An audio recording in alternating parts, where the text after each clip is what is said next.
atau dua model turunnya Al-Quran itu. Yang pertama secara keseluruhan, yang kedua secara berangsur-angsur. Secara berangsur-angsur itu diturunkan Allah melalui Jibril kepada Rasulullah Muhammad itu di Gua Hira. Ayat yang diturunkan itu Iqra bismi rabbikal ladzi khalaq. Itu wahyu yang pertama kali. Surat apa itu? Surat apa? Iqra bismi rabbikal ladzi khalaq. Al-Alaq. Ya, itu yang pertama kali turun. Tetapi ayat yang pertama ditulis di dalam mushaf Al-Qur'an itu Al-Fatihah. Jadi Al-Fatihah itu bukan wahyu yang pertama, tapi ditulis di pertama di mushaf. Kalau yang pertama kali Al-Qur'an turun itu Iqra bismi rabbikal ladzi khalaq. Dan berikutnya ada yang diturunkan pada malam hari, ada yang diturunkan di siang hari. Ada surat-surat yang diturunkan di Makkah, di Madinah. Ya.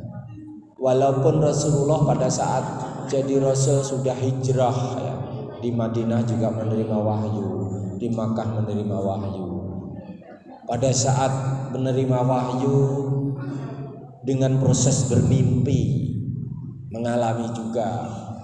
Pada saat menerima wahyu dengan proses sedang mengendarai unta, lalu merasakan suara gemerincing yang membuat Rasulullah itu keringatnya terkucur keluar walaupun dalam keadaan dingin karena begitu beratnya menerima wahyu itu. Jadi beberapa peristiwa. Ini adalah bagaimana peristiwa-peristiwa turunnya wahyu. Kemudian ada ayat-ayat Al-Quran itu yang disebut sebagai ayat Makkiyah, ada ayat-ayat Madaniyah. Kalau ayat Makkiyah itu ayat-ayat yang diturunkan periode Mekah, ya, sebelum Rasulullah hijrah. Ayat Madaniyah diturunkan pada periode Rasulullah itu sudah hijrah.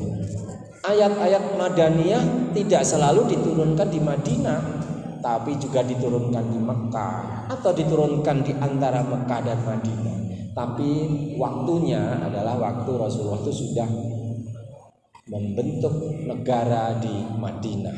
Makkiyah itu lebih banyak akidah, ya. Jadi mereformasi orang-orang yang dulunya tidak paham Tuhannya Allah, direformasi, dikenalkan bahwa Tuhan Anda itu adalah Allah. Allah itu Rahman Rahim, Allah itu Malik, Allah itu Akbar. Kemudian kalau di Madinah sudah ada ayat-ayat hukum karena sudah membentuk negara kan, maka yang ayat-ayat Al-Quran yang bisa dijadikan sumber referensi membuat syariat Islam, karena di sana diatur bagaimana berkeluarga, bagaimana bersuami istri, bagaimana ahli waris, bagaimana zakat, bagaimana membentuk negara, bagaimana kepemimpinan. Jadi ayat-ayat hukum itu banyak diturunkan ketika Rasulullah sudah membentuk negara Islam itu Madinah. Sehingga apa? Referensi kehidupan itu dengan bersumberkan Al-Quran itu sudah lengkap. Kalau kalian jadi ketua OSIS, membuat aturan OSIS bersumberkan Al-Quran, setidak-tidaknya salah satu syarat ketua OSIS harus percaya kepada Allah Subhanahu wa Ta'ala, Tuhan yang Maha Esa. Kalau memimpin sesuatu, dipimpin, model kepemimpinannya dipandu dengan syariat Islam, karena sumbernya adalah Al-Quran. Karena apa? Al-Quran itu bisa dijadikan referensi kehidupan sepanjang zaman. Zaman dulu, zaman sekarang, zaman nanti. Itu Al-Quran itu to date, cocok di zaman-zaman yang terupdate. Jadi nggak bisa Al-Quran itu butuh diedit, butuh dihilangkan sekian ayat karena nggak cocok dengan zaman milenial. Enggak.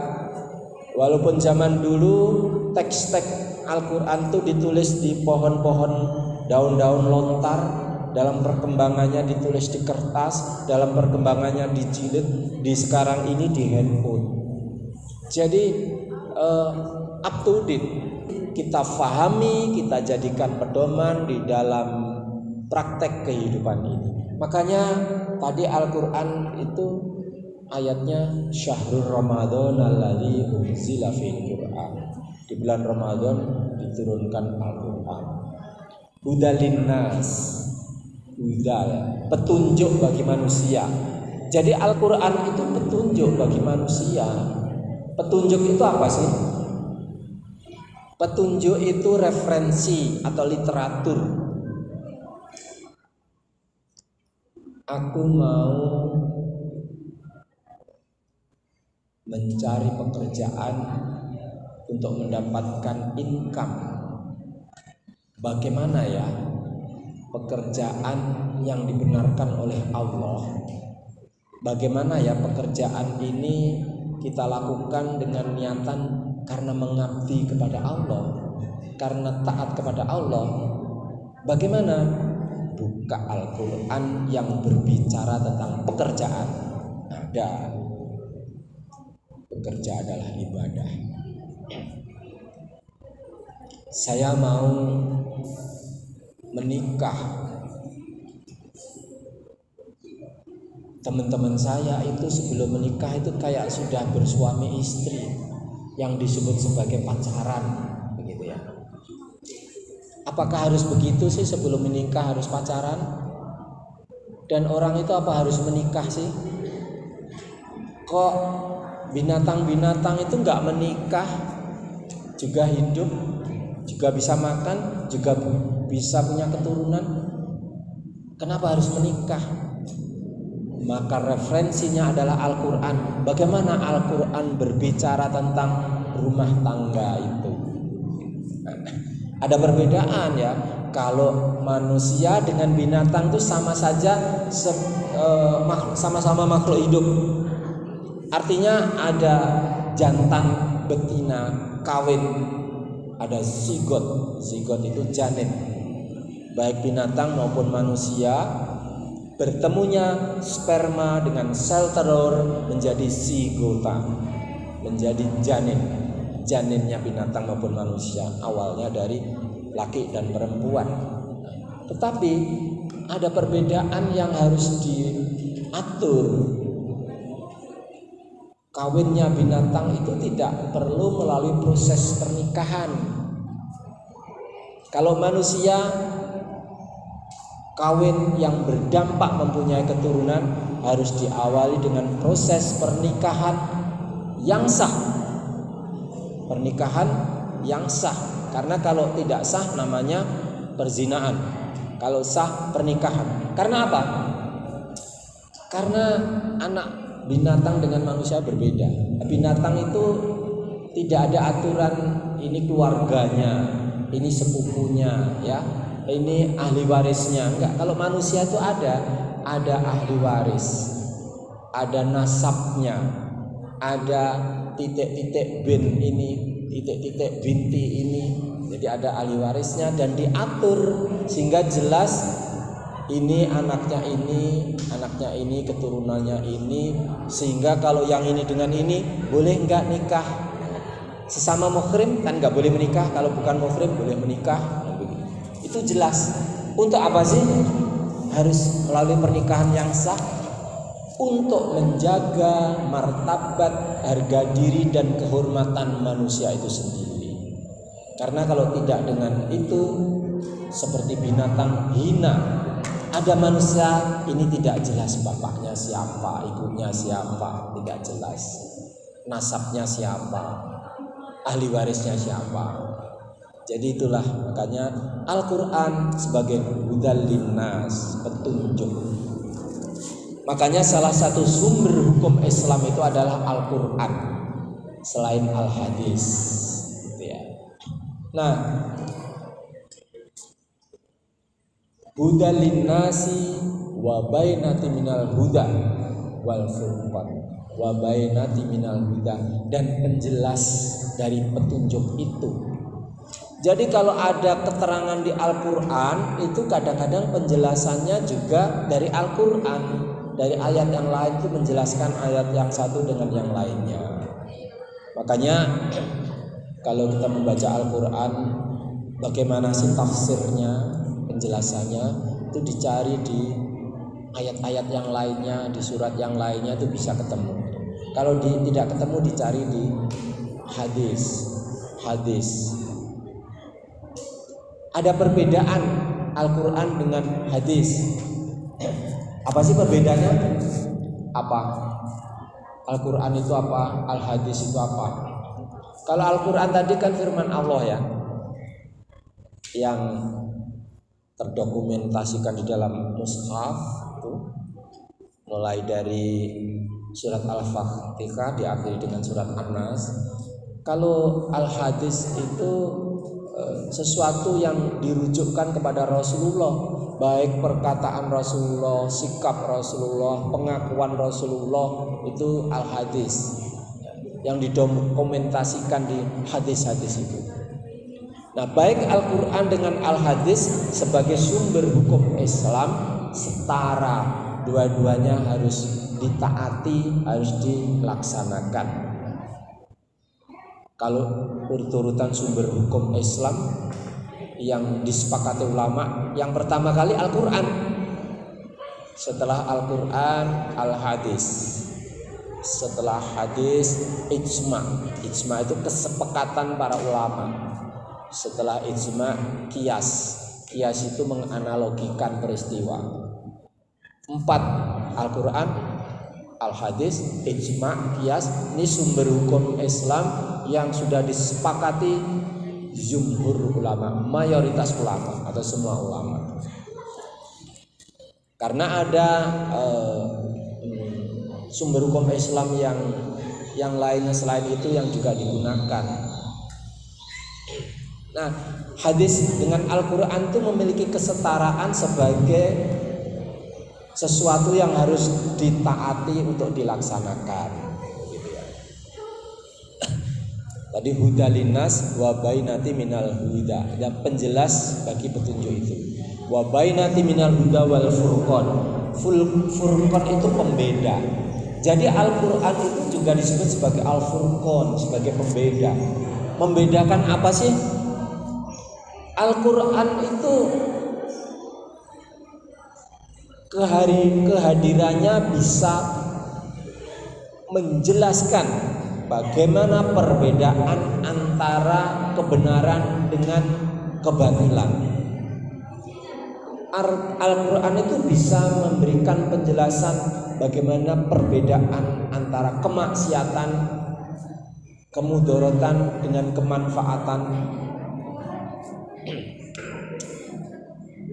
Tetapi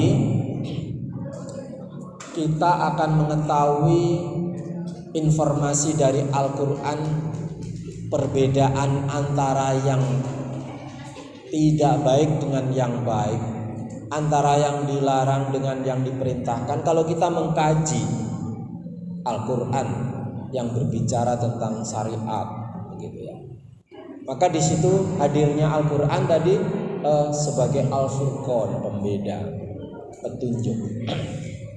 Tapi di dalam surat Al-Baqarah juga sebagai petunjuk bagi orang yang ingin bertakwa. Itu kan dzalikal kitabu la raiba fihi. Dzalikal kitabu, itulah kitab. Maksudnya itu loh Al-Qur'an, la raiba fihi. Tidak ada keraguan di dalamnya. Jadi Allah sendiri sudah menginformasikan di dalam Al-Qur'an itu sesuatu yang tidak ada keraguan sedikit pun. La raiba fihi, dalil muttaqin, petunjuk bagi orang yang ingin bertakwa, muttaqin. Jadi kalau manusia itu ingin bertakwa, maka petunjuknya Al-Qur'an, begitu. Petunjuknya Al-Qur'an. Di bulan Ramadan ini, anak-anak, para santriwan dan santriwati, kita sering mendengarkan ayat-ayat yang populer ya. Kalau kultum taraweh gitu ya. Hai orang-orang yang beriman, diwajibkan atas kamu berpuasa sebagaimana diwajibkan pada orang-orang sebelum kamu agar kamu bertakwa, la'alakum tattaqun. Jadi betapa pentingnya takwa itu. Puasa Ramadan sendiri misinya juga terciptanya orang yang bertakwa. Betapa pentingnya menjadi orang yang bertakwa sampai di setiap Jumat itu khotib itu memberikan pesan agar bertakwa. Ittaqullaha haqqa tuqatih wa la tamutunna illa wa antum muslimun. Pasti disampaikan seperti itu. Jadi disuruh bertakwa. Nah, kalian takwa itu apa sih? Kalau ingin mengetahui takwa itu apa, maka petunjuknya adalah Al-Qur'anul Karim. Oleh karenanya di dalam bulan puasa ini kita perlu memaksimalkan ibadah, karena bulan puasa itu bulan panenan. Banyak faala-faala Allah yang ditaburkan kalau kita mau menyambut barokah. Oleh karenanya di bulan puasa ini kita harus banyak-banyak mendownload barokah dari Allah dengan amal-amal kebaikan itu, mendapatkan barokah. Semoga apa yang saya sampaikan itu memberikan motivasi kepada kalian para santriwan dan santriwati, memberikan kemanfaatan, dan kita pada akhirnya tergugah untuk menjadi orang yang memiliki tidak saja outer beauty, kecantikan, ketampanan, kebagusan dari luar, tapi juga inner beauty, kebaikan dari dalam. Wabillahi taufiq wal hidayah. Wassalamualaikum warahmatullahi wabarakatuh.